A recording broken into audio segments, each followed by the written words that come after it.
সুবর্ণা বারবার সেখান থেকে বেরিয়ে আসতে চাইলো। আমি বারবার এটা ওটা বলে ওকে সেখানে আটকে রাখলাম। সুবর্ণা বারবার বলছে এইসব কি হচ্ছে, আমার একদমই ভালো লাগছে না, আমি বাসায় যাব। দেখতে দেখতে বেজে গেল রাত 12টা। কবিরাজ তার বাড়ির উঠোনে অনেক বড় একটা গোল বৃত্ত আঁকলেন এবং সেই বৃত্তের ভেতরে আমাকে এবং সুবর্ণাকে রাখলেন। তিনি বাহিরেই ছিলেন। আমার হাতে সুতো বাঁধা ছিল, তাই সেই জিনটা আমার কোনো ক্ষতি করতে পারবে না। সুবর্ণাকে যেহেতু দেখা দেয় তাই সুবর্ণার উপর ভর করব। আর ঠিক সেই মুহূর্তেই কবিরাজ সেই জিনকে বোতল বন্দি করে মেরে ফেলবে। আমি কেন যেন প্রতিশোধ নেওয়ার জন্য পাগল হয়ে গেলাম। কেন এগুলো করছি, এর পরিণতি কি হতে পারে কোনো কিছুই আমার মাথায় আসছিল না। বারবার শুধু মনে হচ্ছিল আমাকে ধোঁকা দেওয়ার পরিণাম এটাই হবে। সুবর্ণা বারবার সেই গোলবৃত্ত থেকে বেরিয়ে আসতে চাইলো। ঠিক তখনই আমি ওর গালে একটা চড় দিই আর বলি, কেন তুই এই বৃত্ত থেকে বেরিয়ে আসতে চাচ্ছিস? আমি সব জানি।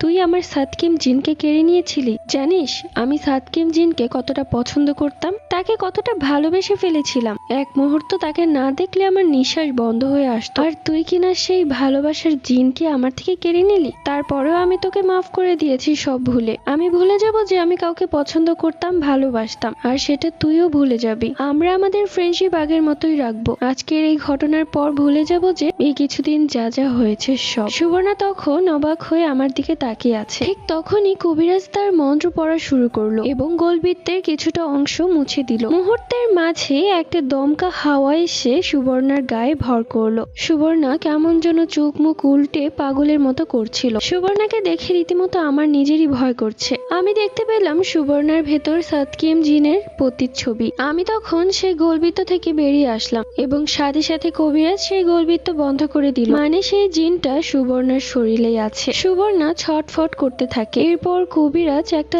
লাল মোড়ক সেই গোল বৃত্তের ভেতর প্রবেশ করায়। মুহূর্তের মাঝে সুবর্ণা অজ্ঞান হয়ে যায় এবং সেই মুরগিটা অনেক বেশি ছটফট করছিল।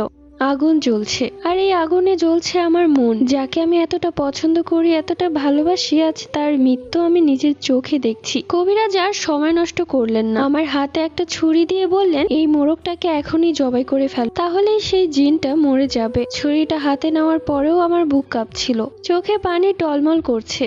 যাকে এতটা ভালোবাসি তাকে নিজের হাতে মেরে ফেলতে যাচ্ছি, কিন্তু এতেই আমার আর সুবর্ণার ফ্রেন্ডশিপ অটুট থাকবে। আমি আর সময় নষ্ট না করে মোরগটার গলায় ছুরি বসিয়ে সাথে সাথে সেই মোরগটা ছটফট করতে করতে রক্তাক্ত হয়ে গেল। মুহূর্তের মাঝে সুবর্ণার জ্ঞান ফিরে এলো। আমি তখন কাঁদছি, এই আমি কি করলাম? এটা কি করলি তুই নামিরা? যে তোকে এতটা ভালোবেসে আগলে রেখেছিল তাকে মেরে ফেললি। এখন কান্না করে কি হবে? পরবর্তী গল্প।